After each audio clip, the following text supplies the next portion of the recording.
Bem-vindo, bem-vinda ao 365 Dias com a Bíblia. Hoje, chegamos ao dia 15 da nossa jornada de leitura da Bíblia em um ano. Respire fundo, aquiete o coração e vamos caminhar juntos pela palavra de Deus. As nossas leituras de hoje nos levam ao livro de Gênesis, ao Salmo 15, depois ao Evangelho de Mateus e, por fim, ao Catecismo da Igreja Católica.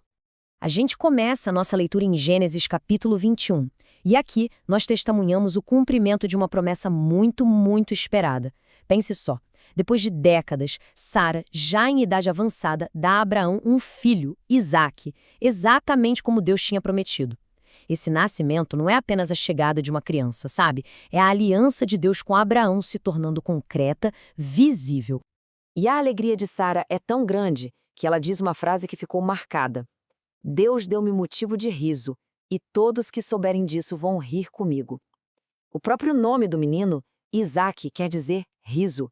Aquele riso que antes foi de dúvida, de incredulidade, agora ele se transforma em pura alegria, em espanto diante do que Deus fez.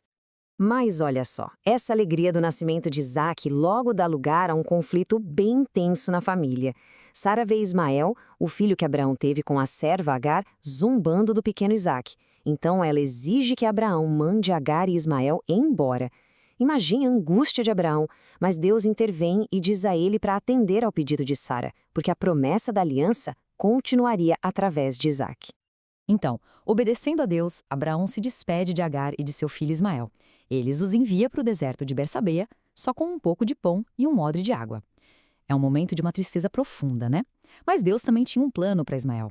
Ele promete que faria dele uma grande nação. E lá no deserto, como era de se esperar, a água acaba.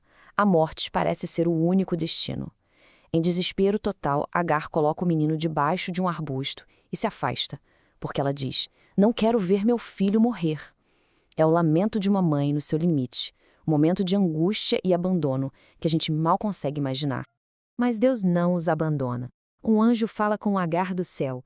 O que foi Agar? Não tenha medo, porque Deus ouviu o choro do menino. E então, Deus abre os olhos dela e ela vê um poço de água, salvando a vida dos dois. Essa passagem é incrível, porque mostra que o cuidado de Deus alcança a todos, e ele cumpre a sua promessa. Ismael cresce e se torna pai de uma grande nação.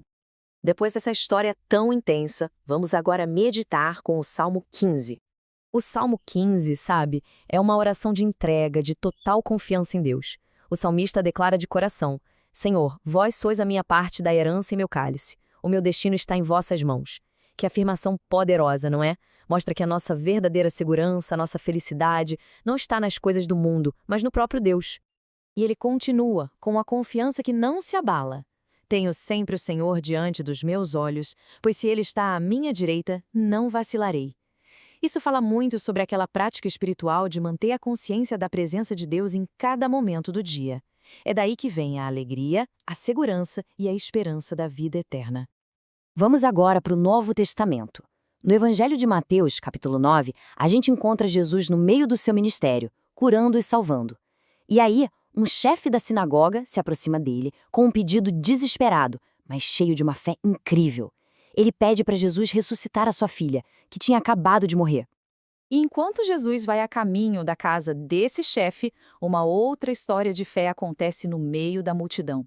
Uma mulher que sofria com uma hemorragia há 12 anos, uma condição que a tornava impura perante a lei, ela se aproxima de Jesus por trás. E no coração dela um pensamento de pura fé: "Se eu ao menos tocar na roupa dele, serei curada." Jesus sente aquele toque, um toque diferente, um toque de fé. Ele se vira e diz para ela: "Coragem, minha filha, a tua fé te salvou." E na mesma hora, ela foi curada. É a fé que ativa o poder de Deus. Quando Jesus finalmente chega na casa do chefe, ele encontra todo mundo chorando, lamentando, e aí ele diz que a menina não está morta, está apenas dormindo. E o que acontece? As pessoas caçoam dele. Mas Jesus ignora aquela incredulidade toda, pega a menina pela mão e ela se levanta, viva. O poder de Deus é infinitamente maior que a zombaria dos homens. E a notícia se espalha, claro. Logo depois, 2 cegos vêm até ele clamando por misericórdia. E Jesus diz a eles: "Que seja feito segundo a vossa fé." E eles passam a enxergar. Depois, ele liberta um homem mudo que estava possuído, e ele começa a falar.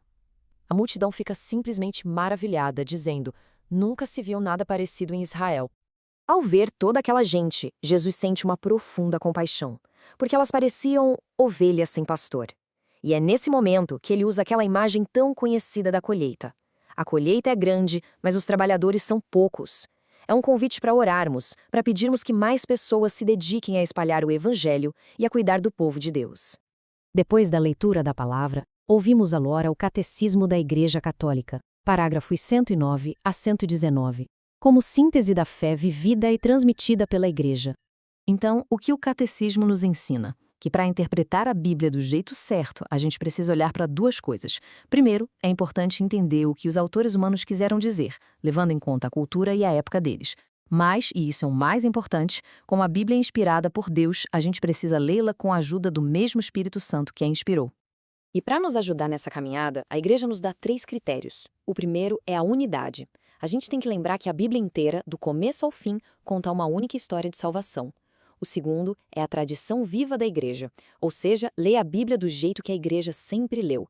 E o terceiro é a analogia da fé, que significa que qualquer interpretação precisa estar em sintonia com todas as outras verdades da nossa fé. A tradição da Igreja também nos fala sobre os sentidos da Escritura. Temos o sentido literal, que é o significado direto das palavras do texto, e além desse, existem os sentidos espirituais, o sentido alegórico, que nos ajuda a ver como as coisas do Antigo Testamento apontam para Cristo, o sentido moral, que nos ensina como agir corretamente, e, por fim, o sentido anagógico, que nos faz olhar para o nosso destino final, a nossa pátria, o céu. E o Catecismo encerra essa parte nos lembrando de algo fundamental.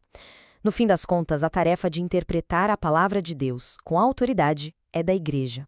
Foi ela que recebeu de Cristo essa missão de guardar e explicar a fé, para garantir que a gente continue sempre fiel à verdade que Deus nos revelou. Hoje caminhamos por Gênesis 21, Salmo 15, Mateus 9, versículos 18 a 38 e os parágrafos 109 a 119 do Catecismo da Igreja Católica. Se esta leitura te ajudou, inscreva-se no canal para continuar conosco amanhã. Ative o sino e compartilhe este vídeo com alguém que precisa de fé e esperança. Nos vemos no próximo dia da nossa jornada.